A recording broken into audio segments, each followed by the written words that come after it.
Good evening, my Real News Media TV family. Welcome back to the channel for another news update.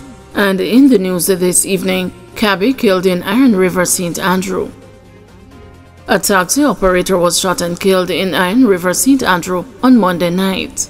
The deceased has been identified as 41-year-old Gregory Francis, also known as the Greg of Iron River. It is reported that about 8:40 p.m., residents heard explosions and summoned the police. Upon the arrival of the police, Francis's body was found slumped over in the driver's seat of a Toyota Probox motor car. No motive has been established for the killing. The Constant Spring police are carrying out investigations into the matter. Former Tivoli strongman killed downtown.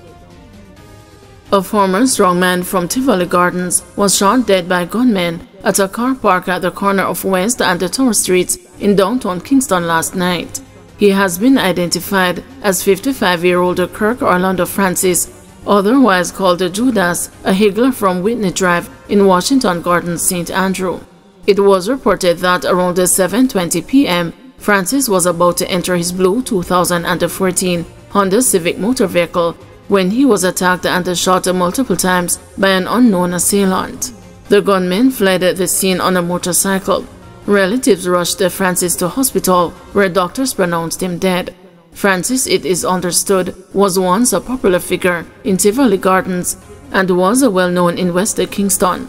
No motive has yet been established for the killing, police said. 2 shot and wounded in Rosetown gun attack. 2 people were shot and wounded during an attack in Rosetown in Kingston 13 on Monday afternoon. It is reported that about 2:30 p.m., 3 people were traveling in a black Honda HR-V along Tiwari Crescent when a man armed with a gun opened fire at the vehicle, hitting 2 of the occupants. The third man ran from the motor vehicle towards the St. Andrew Technical High School and escaped injuries. The vehicle then drove onto Spanish Town Road, where it collided with a Toyota Probox. 2 women who were injured during the incident were assisted to hospital by the police, where they were treated.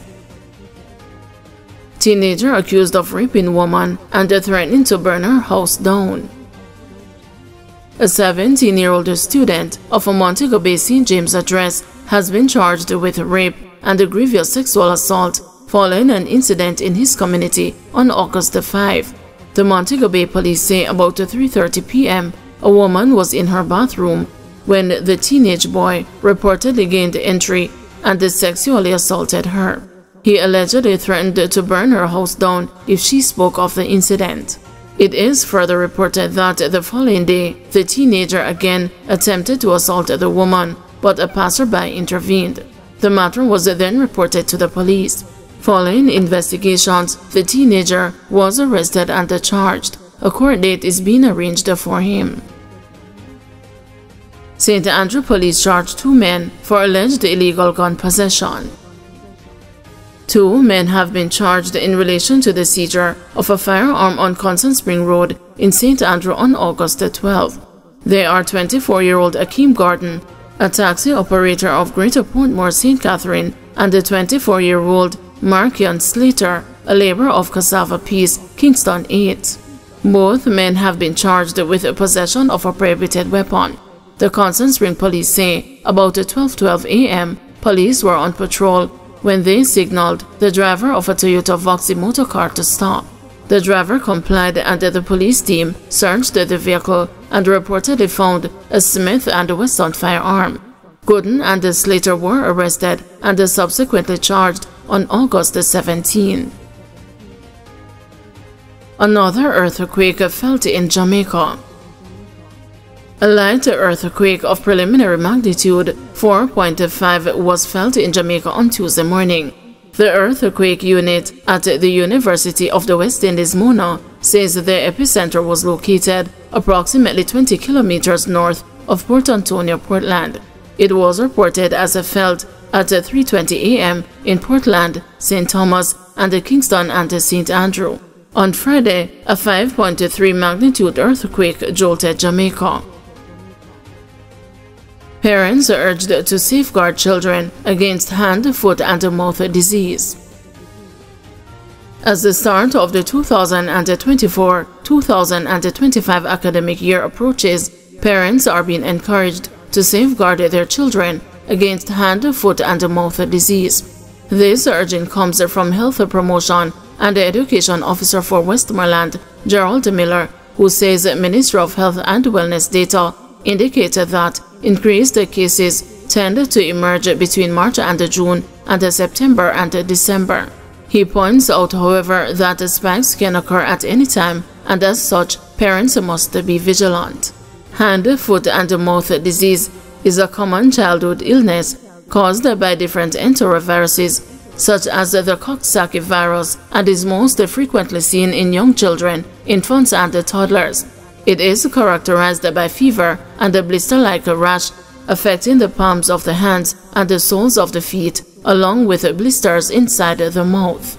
Children usually contract the virus through, among other things, close interactions with youngsters who are affected.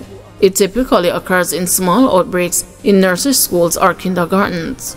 This contagious disease has to be prevented through good personal hygiene, so sanitation is important.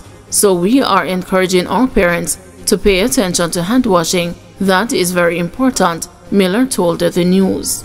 He further emphasized that daycare providers must also ensure that their facilities, as well as the toys that the children interact with, are properly sanitized with bleach.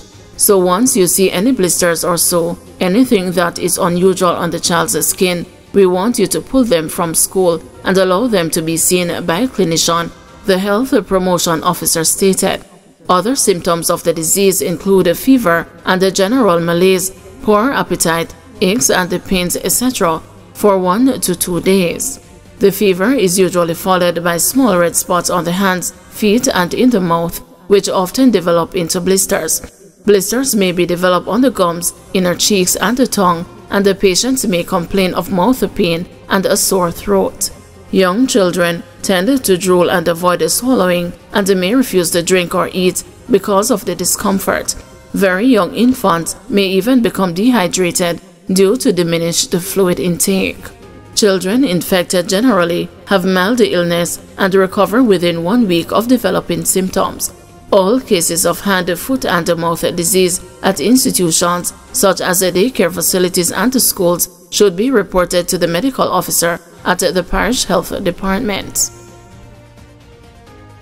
OUR to investigate complaints of highlight bills.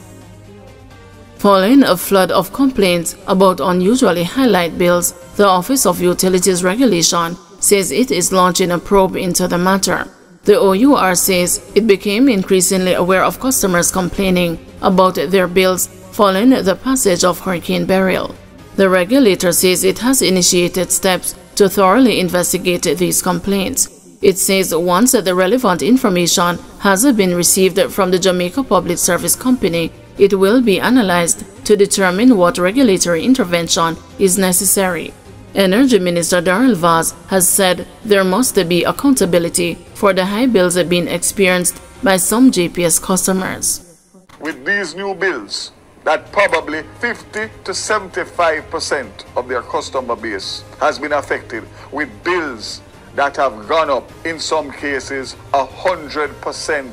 How do these people pay that bill? Some of them still don't have light, and some of them are trying to recover. And it's not going to happen overnight when you have lost power for 6 weeks and water, and your business has been affected, your livelihood has been affected, and this is what you do? Unconscionable. And again, as the estimated bills, saga, somebody in JPS should be held accountable for this. And that would be the finance department and the chairman and the board of directors, for which we have 3 government directors. I have instructed the 3 government directors to indicate formally at the board level my dissatisfaction. And they claim, and their statements are very clear, that after the recovery and the restoration is when they will do their deep dive and come up with whether or not there is need for regulatory change, legislative change, or any sanctions that will be imposed on JPS. That alone tells the whole story. So who is protecting the people? The JPS and the OUR hold the handle, and the government of Jamaica and the people of Jamaica and the customers of Jamaica hold the blade. And that is untenable for me. Opposition spokesman on energy, Philip Paulwell, believes that JPS customers should not be required to pay the higher bills in the aftermath of Hurricane Beryl. Mr. Paulwell, who was speaking Monday with the news, called for the company to immediately withdraw the bills, noting that OUR has the mandate to make such a direction. Immediately, I think the bills need to be withdrawn. Something must be wrong. And the OUR has that mandate to issue. And we're urging, I'm certainly urging that that be done. But a communication manager at the Light and Power Company, Winsome Callum, has said a withdrawal of the bills is not on the cards. The energy charge that we're seeing on our bills as customers now would be the charge associated with the fuel used to generate the electricity that has already been used. Now, each month there is an invoice, there's a bill that we get from our suppliers, the Petrojam that supplies the automotive diesel oil and New Fortress Energy that provides LNG. Those bills are used to determine the energy charge, and those bills have to be paid. So withdrawing the bills is not an option right now because the suppliers have to be paid. This is a straight pass-through. APS doesn't add anything to it. It is what the suppliers charge that is reflected on the customer's bills. So there's been an increase in the fuel charge on customers' bills. That charge has moved from $24.33 on July bills to $32.17 on August bills. That's the primary reason why customers are seeing movements in their bills. We've examined some that have come to us for, in terms of the complaints that have come to us over the weekend. And in some cases, in addition to those two reasons for increases in the bills, we've seen in one case there was a balance brought forward that was outstanding, so that added to the current amount. And in several cases, we saw an increase in the customers' usage. Thank you everyone for watching. See you tomorrow morning at 6 a.m. for another news update.